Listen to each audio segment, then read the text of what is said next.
Bonjour, bienvenue sur Bible 365. Nous sommes contents que vous soyez avec nous aujourd'hui, pour écouter la lecture du livre des Nombres chapitres 11, 12 et 13. Si vous êtes nouveau, s'il vous plaît abonnez-vous à la chaîne, aimez et partagez-la pour encourager quelqu'un d'autre à écouter la Bible cette année. Bonne écoute. Nombres, chapitre 11. Le peuple murmura, et cela déplut aux oreilles de l'Éternel. Lorsque l'Éternel l'entendit, sa colère s'enflamma. Le feu de l'Éternel s'alluma parmi eux, et dévora l'extrémité du camp. Le peuple cria à Moïse. Moïse pria l'Éternel, et le feu s'arrêta. On donna à ce lieu le nom de Tabéhéra, parce que le feu de l'Éternel s'était allumé parmi eux. Le ramassis de gens qui se trouvaient au milieu d'Israël fut saisi de convoitise, et même les enfants d'Israël recommencèrent à pleurer et dire « Qui nous donnera de la viande à manger ? Nous nous souvenons des poissons que nous mangions en Égypte, et qui ne nous coûtaient rien, des concombres, des melons, des poireaux, des oignons et des aules. Maintenant, notre âme est desséchée, plus rien. Nos yeux ne voient que de la manne. » La manne ressemblait à de la graine de coriandre et avait l'apparence du bdellium. Le peuple se dispersait pour la ramasser. Il la broyait avec des meules ou la pilait dans un mortier.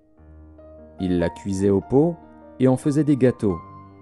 Elle avait le goût d'un gâteau à l'huile. Quand la rosée descendait la nuit sur le camp, la manne y descendait aussi. Moïse entendit le peuple qui pleurait, chacun dans sa famille et à l'entrée de sa tente. La colère de l'Éternel s'enflamma fortement. Moïse fut attristé, et il dit à l'Éternel, « Pourquoi affliges-tu ton serviteur ? Et pourquoi n'ai-je pas trouvé grâce à tes yeux, que tu aies mis sur moi la charge de tout ce peuple ? Est-ce moi qui ai conçu ce peuple ? Est-ce moi qui l'ai enfanté, pour que tu me dises, « Porte-le sur ton sein, comme le nourricier porte un enfant, jusqu'au pays que tu as juré à ses pères de lui donner ? Où prendrai-je de la viande pour donner à tout ce peuple ? Car ils pleurent auprès de moi en disant, « Donne-nous de la viande à manger. » Je ne puis pas, à moi seul, porter tout ce peuple, car il est trop pesant pour moi. Plutôt que de me traiter ainsi, tue-moi, je te prie, si j'ai trouvé grâce à tes yeux et que je ne vois pas mon malheur. L'Éternel dit à Moïse, « Assemble auprès de moi 70 hommes des anciens d'Israël, de ceux que tu connais comme anciens du peuple et ayant autorité sur lui. Amène-les à la tente d'assignation, et qu'ils s'y présentent avec toi. Je descendrai, et là je te parlerai. Je prendrai de l'esprit qui est sur toi, et je le mettrai sur eux, afin qu'ils portent avec toi la charge du peuple, et que tu ne la portes pas à toi seul. Tu diras au peuple, « Sanctifiez-vous pour demain, et vous mangerez de la viande, puisque vous avez pleuré aux oreilles de l'Éternel, en disant, « Qui nous fera manger de la viande ? Car nous étions bien en Égypte. » L'Éternel vous donnera de la viande, et vous en mangerez. Vous en mangerez non pas 1 jour, ni 2 jours, ni 5 jours, ni 10 jours, ni 20 jours, mais 1 mois entier, jusqu'à ce qu'elle vous sorte par les narines et que vous en ayez du dégoût, parce que vous avez rejeté l'Éternel qui est au milieu de vous, et parce que vous avez pleuré devant lui, en disant, « Pourquoi donc sommes-nous sortis d'Égypte ?» Moïse dit, « 600 000 hommes de pied forment le peuple au milieu duquel je suis, et tu dis, « Je leur donnerai de la viande, et ils en mangeront 1 mois entier. Égorgera-t-on pour eux des brebis et des bœufs, en sorte qu'ils en aient assez ? Ou rassemblera-t-on pour eux tous les poissons de la mer, en sorte qu'ils en aient assez ?» L'Éternel répondit à Moïse, « La main de l'Éternel serait-elle trop courte ? Tu verras maintenant si ce que je t'ai dit arrivera ou non. » Moïse sortit et rapporta au peuple les paroles de l'Éternel. Il assembla 70 hommes des anciens du peuple et les plaça autour de la tente. L'Éternel descendit dans la nuée et parla à Moïse.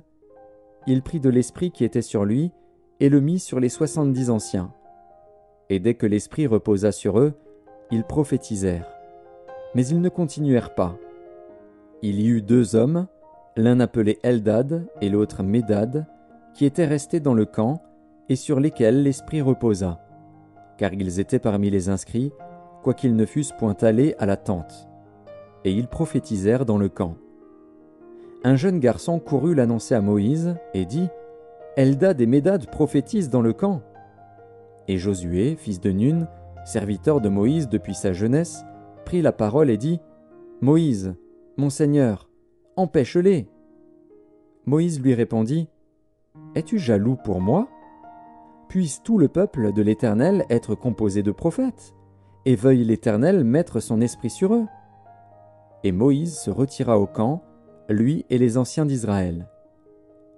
L'Éternel fit souffler de la mer un vent, qui amena des cailles, et les répandit sur le camp, environ une journée de chemin d'un côté et environ une journée de chemin de l'autre côté, autour du camp. Il y en avait près de 2 coudées au-dessus de la surface de la terre. Pendant tout ce jour et toute la nuit, et pendant toute la journée du lendemain, le peuple se leva et ramassa les cailles. Celui qui en avait ramassé le moins en avait 10 omers. Ils les étendirent pour eux autour du camp. Comme la chair était encore entre leurs dents sans être mâchée, la colère de l'Éternel s'enflamma contre le peuple, et l'Éternel frappa le peuple d'une très grande plaie. On donna à ce lieu le nom de Kibroth Hattava, parce qu'on y enterra le peuple que la convoitise avait saisi. De Kibroth Hattava, le peuple partit pour Hatséroth, et il s'arrêta à Hatséroth. Nombre, chapitre 12.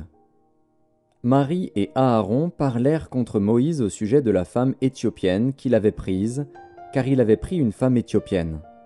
Ils dirent « Est-ce seulement par Moïse que l'Éternel parle ? N'est-ce pas aussi par nous qu'il parle ?» Et l'Éternel l'entendit. Or, Moïse était un homme fort patient, plus qu'aucun homme sur la face de la terre. Soudain l'Éternel dit à Moïse, à Aaron et à Marie, « Allez, vous 3, à la tente d'assignation. » Et ils y allèrent tous les 3. L'Éternel descendit dans la colonne de nuée, et il se tint à l'entrée de la tente.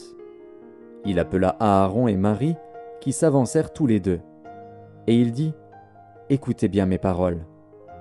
Lorsqu'il y aura parmi vous un prophète, c'est dans une vision que moi, l'Éternel, je me révélerai à lui. C'est dans un songe que je lui parlerai.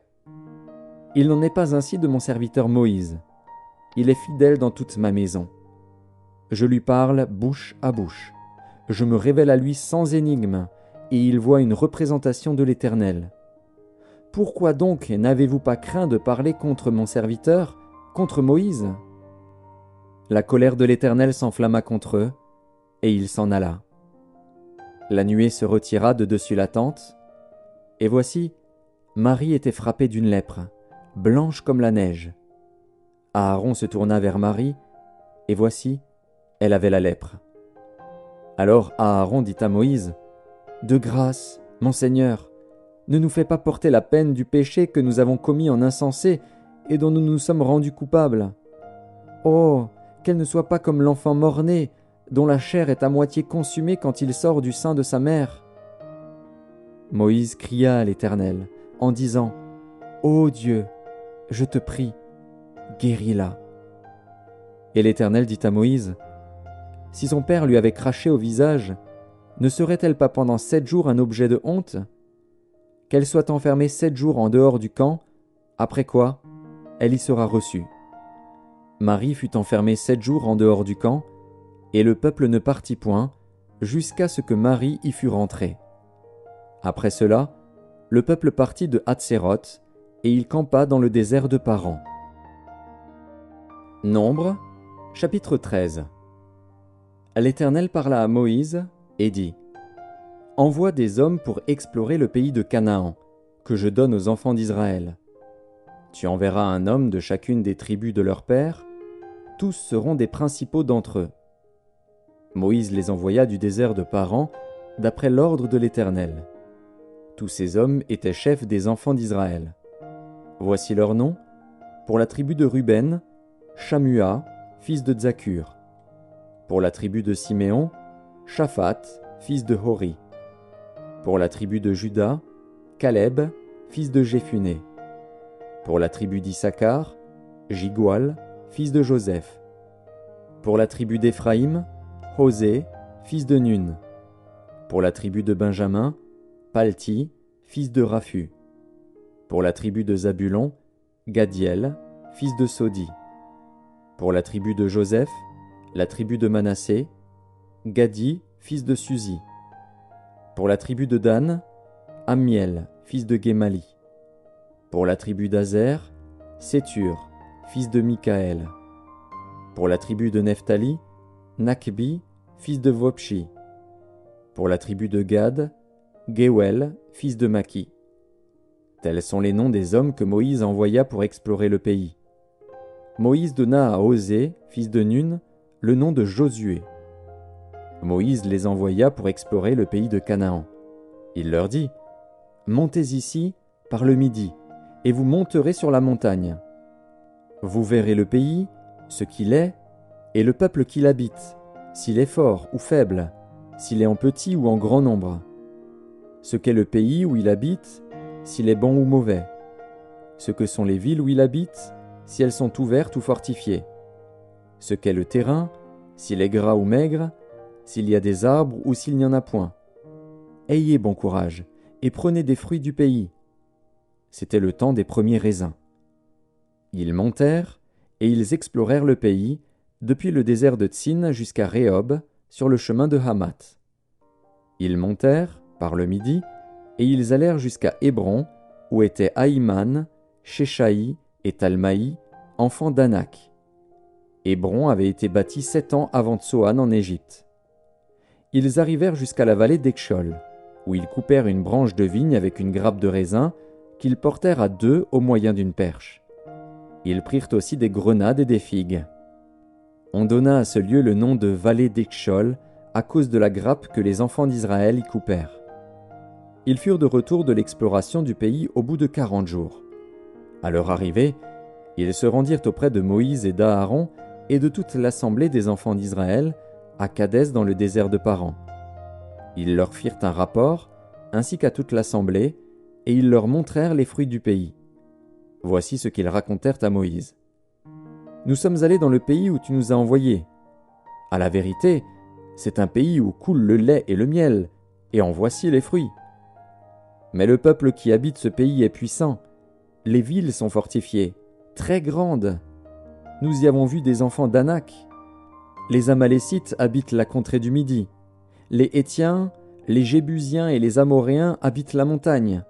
Et les Cananéens habitent près de la mer et le long du Jourdain. » Caleb fit taire le peuple, qui murmurait contre Moïse.